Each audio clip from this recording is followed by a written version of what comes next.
Mic check, mic check. Mic check, 1, 2. How we doing?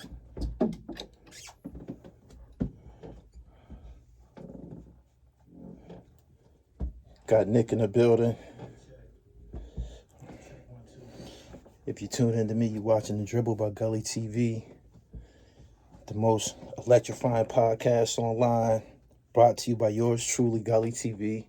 You know what we do here, hip-hop, sports, and fashion. Make sure y'all go to the website, therealdribble.com, and get knitted up. Got Nick in the build. Nick got his hair all slicked back.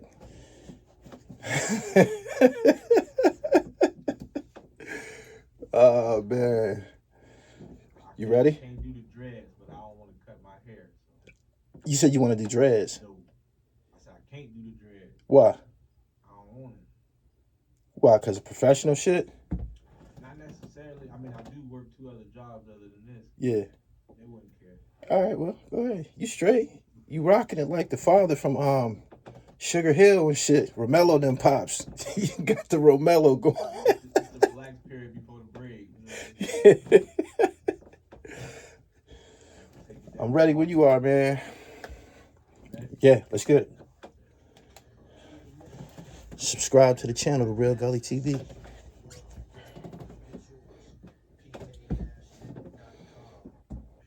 Get them knits. Truck drivers, what up? Let's get them.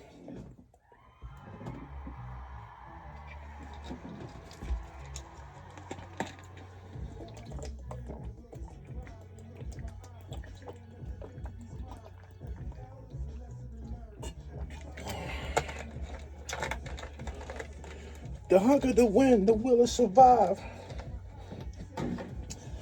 I'm back. We've been working lately. Had an incredible month of October. We're going to keep it going. Make sure you subscribe to the channel, The Real Gully TV on YouTube, man. Hip hop, sports, and fashion. That's what I do best. We got a lot to talk about today. Today is November 7th, 2024, the day after the presidential election. As you all know by now, the Don did it again. Donald Trump was reelected President of the United States. He's coming in for another term.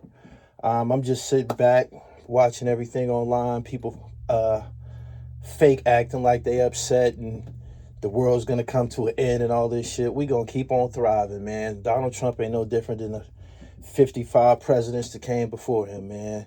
They don't care about black folks. They're all about lining their pockets. They probably don't care about poor folks either, you know what I mean?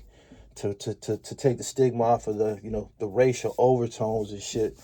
For real, in a nutshell, Donald Trump is back, and it's just something that we got to deal with. I'm hearing a lot of people saying he about to get these immigrants up out of the United States. Whole bunch of comedic shit, man, that don't mean nothing to me personally. Yes, I voted.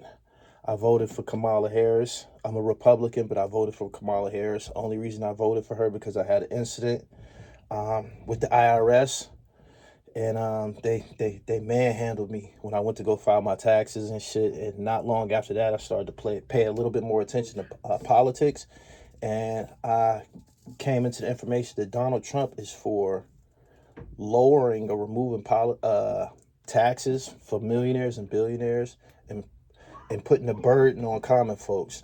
Not only that, a lot of people, I see a lot of females are upset that Donald Trump got reelected because he's not with the abortion shit. He ceased abortions in the United States, to my knowledge. That's what a lot of chicks are upset about. But the polls showed it. Chicks didn't show up to vote for Kamala. All men did all of the heavy voting for Kamala Harris. So you chicks that's upset that Donald Trump got reelected, you didn't come out and support Kamala Harris. He won pretty handedly. So that's that. Life goes on, man. Been a lot going on in the media. I want to take this time out before I get started to acknowledge Ice Cube having the biggest solo hit of his career on all platforms. It's called My Ego. I seen the making of his video, My Ego, about a week or so ago. It looked to be some comedic shit. I say it was Eminem-ish. What I mean by that is Ice Cube was in character. He was dressed up like a church preacher and some shit, and it was, yeah, it was Ice Cube. But whatever reason, I feel that it was the music video and the fact that he came back after a hiatus at the same time that LL Cool J came back and somebody else. It was a big week for the veterans. Big month for the veterans. Tribe Called Quest got inducted into the Rock and Roll Hall of Fame, but the veterans been dropping music, namely Ice Cube and LL Cool J. So Cube came back. He dropped the biggest solo hit of his career in 2024. And I made a post on Instagram, and I had to acknowledge the God. Ice Cube's a bad motherfucker, man. You hear people speak of top 5 dead or alive, the top 5, 10 rappers and shit, and you might not hear Ice Cube's name in the conversation. That shit needs to that needs to cease.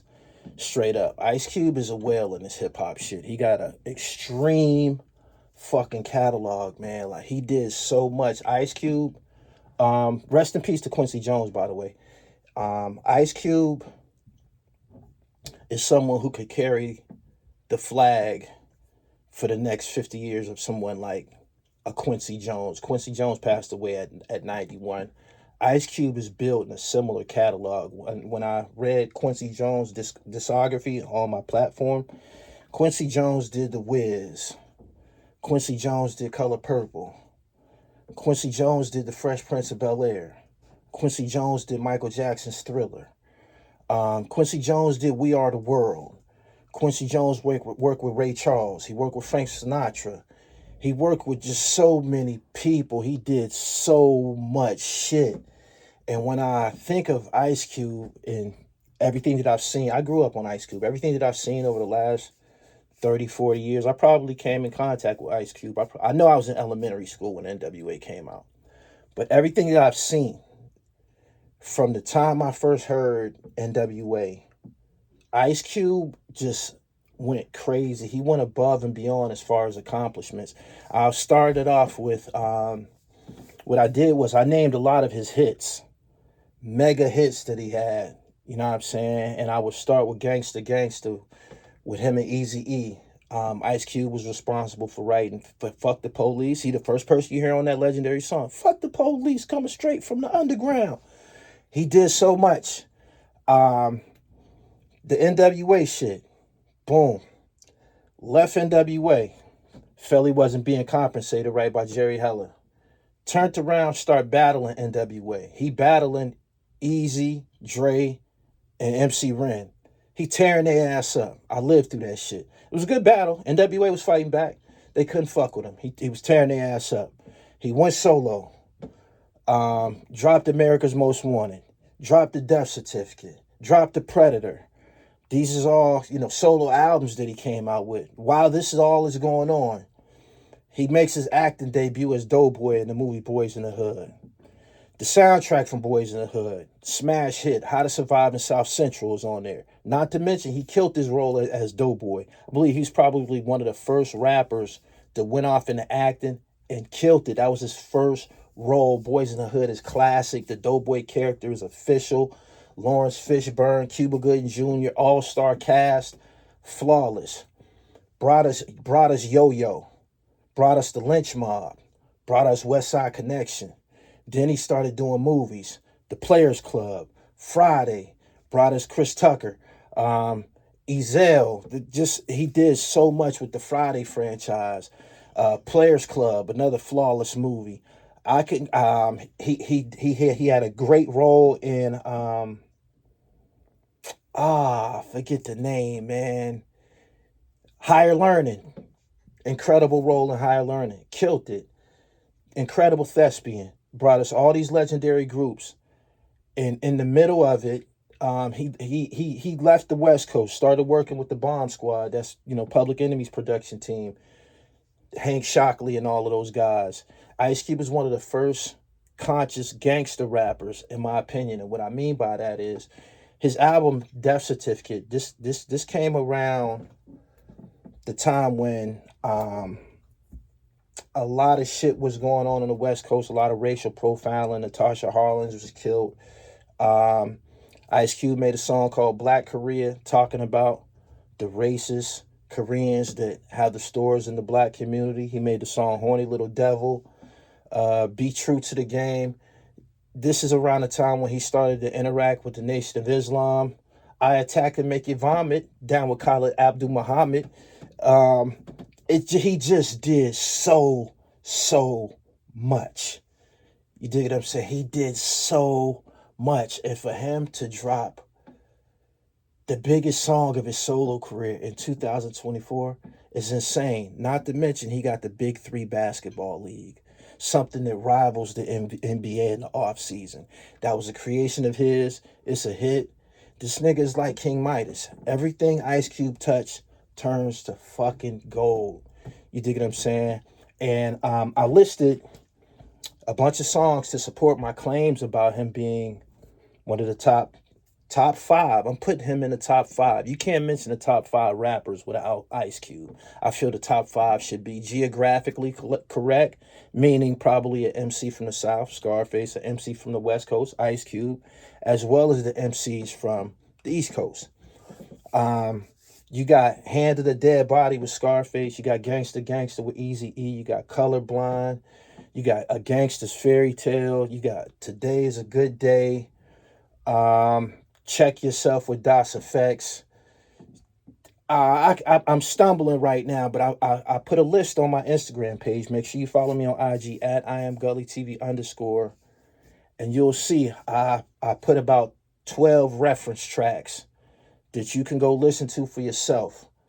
Once Upon a Time in the Projects. Of course, Horny Little Devils, Steady Mobbing, The Bop Gun. I could go on and on and on and on about Ice Cube, man. And, you know, you have people who make the top five and they first thing they say is Biggie, Jay-Z, or Nas. Biggie don't have the track record to occupy that position. We need to be for real with that. Biggie came out with 2 albums and he was killed. Ready to Die and Life After Death. Ready to Die was dope. Life After Death, a double CD, that was dope as well. But his resume, great MC, very cinematic. You know what I'm saying? Frank White, one of the greats. But there's people who was around to build a catalog that surpasses Biggie. Surpasses Biggie 30, 40 times and shit. Ice Cube is one of them. Ice Cube is one of them. Can I get a round of applause in here for Ice Cube? Round of applause for Ice Cube, man. Just truly one of the greats, man. I grew up on Ice Cube's music. Ice Cube ain't never, ever put out no whack shit, man. He never put out no whack shit, man. West Side Connection with Mac 10 Dub C. He just, so many different packages. Incredible writer. Ice Cube was one of the first ghostwriters who got his cover blown on a record. Eazy-E was so in awe of Ice Cube's writing that he said on a song, Ice Cube write the rhymes that I say. He said that on a fucking song. You think what I'm saying? This is unheard of. Giving this man his credit and shit. You know what I'm saying? He's just one of the most spectacular MCs that ever existed in hip hop. And when people bring that top five dead or alive shit, you got to mention O'Shea Jackson. And make sure you follow me on Instagram at IamGullyTV_ so you can go read the reference tracks that I put in there. I wrote a whole write-up. And I got a lot of comments and compliments about it. People like, man, you so versatile, man. Your knowledge of hip-hop is just crazy. I grew up on Ice Cube. I call it like I see it. There was a time before the East Coast came back really, really strong. When the West Coast dominated music, they did. Southern California and Northern California, you know what I'm saying? We wasn't listening to Southern California. We was listening to the cats in the Bay Area. Spice One, Sibo, Drew Down, the Loonies, E40, the Click, Richie Rich. I can go on and on and on. Tupac, he spoke highly of the West Coast, of the Bay Area. That's where he was at. That's why he always had Spice One on his project. Spice One and Tupac, Jealous Got Me Strapped, and all of those types of shit. You just got to go do your research and shit. But the West Coast definitely put on it. Sometimes people leave them out of these conversations. But Ice Cube, is somebody whose body of work rivals Jay-Z and Nas. Like, you have to put Q right up in there with them niggas, and that's just the truth. Shout out to everybody who commented on that post on Instagram, but I had to add that to this dialogue. This past week, over the weekend, a viral video came out. Buckshot Shorty from the boot camp clique he got dogged out. Somebody assaulted him, man. It was a very, very, very bad look. Very bad look. People were saying it had something to do with him telling some squatters to get up off of a property he owned or whatever. I don't know. It appeared to me, it looked like a money ass whooping to me. A money ass whooping is when a motherfucker really, really show you no mercy and shit. And that's what it looked like, man. It's very, very ugly. Knotted him up real good. I hope he heals up. And you got to be mindful, man. I speak about this all the time. People got to be out here thinking for themselves, man. You got to think for yourself and your opponent. You know what I'm saying? And try not to put yourself in those situations. Buckshot could have been killed. And that's all I have to say on that. Yeah, to the NBA. Everybody's in my on my YouTube account asking me, what you think about the game tonight? What you think about the game tonight? What's going to happen? And it kind of escaped in my mind what was going to happen tonight. Tonight, the Golden State Warriors play the Boston Celtics. And Golden State Warriors haven't been a playoff team in a couple years now, I believe. But what makes this such a big game is the fact that Steve Kerr, the coach of the Golden State Warriors, was the coach in the Olympics. And he sat NBA champion Jason Tatum down during the Olympics. It was a couple of games that Jason Tatum got a DNP. That's a did not play. He didn't give him no minutes. And it created quite a stir online and in the basketball community. People didn't understand what that was about. Yes, the goal ended up coming home with the United States, thanks to Steph Curry. Steph Curry went buck wild the last two games, especially the final game against France. He went buck wild, bailed the U.S. out of a tight game. And after the U.S. secured the gold medal, this topic still lingered around the league and shit. What was the thing with Jason Tatum and Steve Kerr? Why he didn't play Jason Tatum in the Olympics after he won an NBA title was kind of disrespectful. Tonight, Jason Tatum, 7:30, is looking to get his revenge back against Steve Kerr for the disrespect. And I expect Jason Tatum to come out gunning. Probably a 40-point game. I'm looking for a 40-point game from him. I'm not no big Celtics fan. I'm a Laker fan, so you know how I feel about the Celtics. But I'm a fan of ball players, and I do want to see him go buck wild against Golden State tonight. So that's something that I had to discuss with you all. I got to do a voiceover for this piece of content I'm putting out about my trip to go see Stevie Wonder in concert, and I'm going to have to get on to that. But I had to briefly come here and tap in and let everybody know Donald Trump won the election. This is something that we're going to have to deal with. Make sure you stay tuned to what I'm doing online at the Real Gully TV, Hip Hop, Sports, and Fashion. Before I get